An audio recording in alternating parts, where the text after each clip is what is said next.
Một nụ cười bé cha vui cả ngày, một vài tiếng khóc mẹ lo hằng đêm, thầm câu mong cho con sẽ an lành, 9 tháng sinh thành một đời yêu thương. Một vòng tay lớn ôm con vào lòng, một bàn chân to cho con tập đi, dù ngày mai khi con lớn nên người, nhưng với cha mẹ vẫn mãi bé thơ.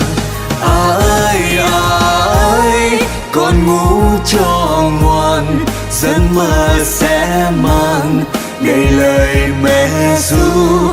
À ơi, mãi mãi chúng ta một gia đình nhỏ, một hạnh phúc to. À ơi, con ngủ cho ngoan, giấc mơ sẽ mang đầy lời mẹ ru. À ơi, mãi mãi chúng ta một gia đình nhỏ, một hạnh phúc to.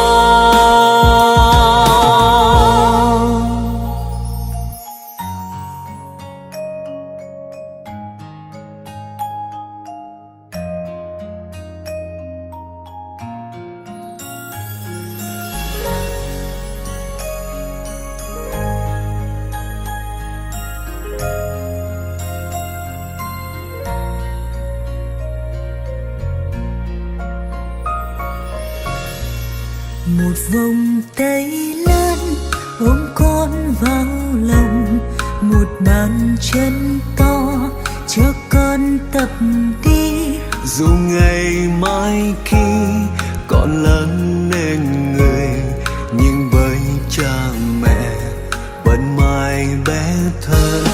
À ơi, con ngủ cho ngoan, giấc mơ sẽ mang đầy lời mẹ ru.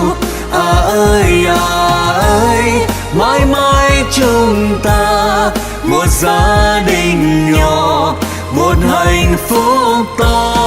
À ơi, con ngủ cho ngoan, giấc mơ sẽ mang đầy lời mẹ ru. À ơi, mãi mãi chúng ta một gia đình nhỏ, một hạnh phúc to. À ơi, con ngủ cho ngoan, giấc mơ sẽ mang đầy lời mẹ ru. À ơi, mãi mãi chúng ta một gia đình nhỏ, một hạnh phúc to. À ơi, con ngủ cho ngoan, giấc mơ sẽ